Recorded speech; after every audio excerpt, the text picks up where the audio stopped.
As for the future, we know that these people in power, they're loving the masks, especially Fauci, Walensky. All these people really care about is viruses. They care about nothing else. They don't care about your quality of life. They don't care about our economy. They only care about people not getting viruses. Here's Fauci on the idea of seasonal mask wearing. So it is conceivable that as we go on a year or two or more from now, that during certain seasonal periods, when you have respiratory-borne viruses like the flu, people might actually elect to wear masks to diminish the likelihood that you'll spread these respiratory-borne diseases. He's not wrong. If we all wear masks all the time, less people will die. He's right. At what point is it worth it, though? The funny thing about all this is that regardless of how you feel about COVID, it's hurting our country having an administration that blindly follows the orders of its own CDC and National Institutes of Health. That's not the way this is supposed to be.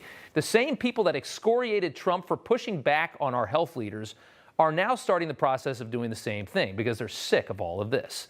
Biden is walking around outside with a mask on while fully vaccinated. We see this. With what we know now, Biden looks like this guy, to me anyway.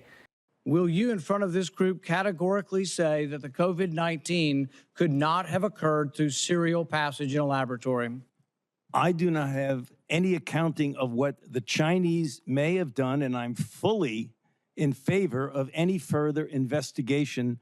The NIH and NIAID categorically has not funded gain-of-function research to be conducted in the Wuhan Institute of Virology. You do support it in the U.S. We have 11 labs doing it, and you have allowed it here. All right, so that's just some of it. Talk a little bit about what exactly gain of function is, and do you believe what Dr. Fauci told you today?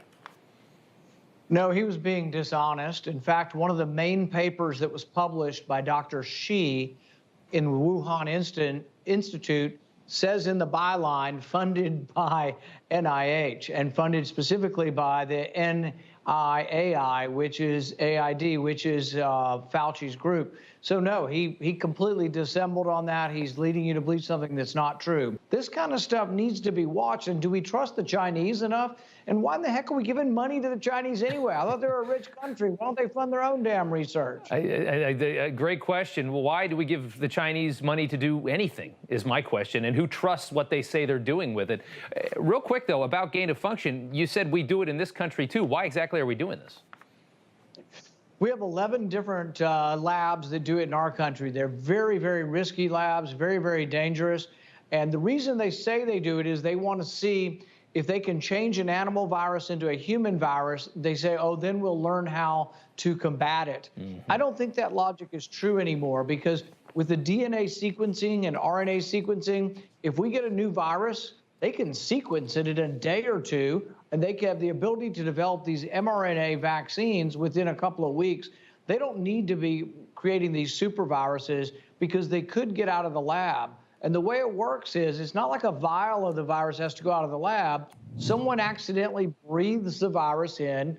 They don't know they're sick because, like with COVID, some people get really sick, some people don't.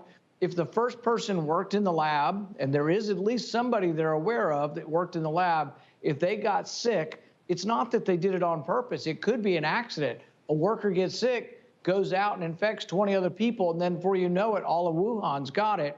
I want to shift gears here again. The Senate taking up the Democrats' new voting bill that would, among other things, push just mass mail-in voting, absentee everywhere you go. Republican states have been passing election integrity laws kind of in the face of this. It led to an exchange between Chuck Schumer and Mitch McConnell today. Take a look.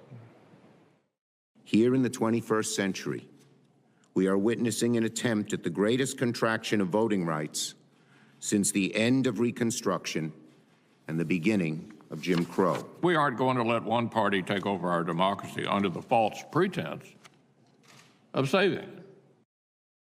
I thought that was a great line by McConnell. What did you make of that? Well, here's the thing. What Chuck Schumer said is just blatantly false. Yeah. People are voting at higher percentages than they ever have. Interestingly, African Americans are voting at a higher percentage in places like Mississippi. This is a good thing. In fact, the Republican Party has always stood for voting rights. We were the ones who actually voted against all the Jim Crow laws. It was Democrats who voted for Jim Crow laws. It was Democrats that were beating John Lewis as he crossed the bridge in Selma. Republican Party's history is good on this, and the election integrity laws that we passed in my state in Kentucky and in Georgia actually expand early voting. We're for more people voting. Really, voting should be one person at a time, and it should be done in person. No, it makes sense. And the other side, I mean, these elections are so valuable. I mean, they're worth probably trillions of dollars. So to secure them means everything. Kentucky Senator Rand Paul, sir, thank you so much for taking the time. Good to see you. Thank you. Hey, I'm Rob Finnerty. Thanks for watching. If you enjoyed this video, please join the conversation in the comments below. Don't forget to subscribe, too. Hit the bell icon to be alerted to breaking news. And remember, there's a whole lot more on Newsmax TV, America's fastest growing cable news network. Newsmax TV, where real news for real people.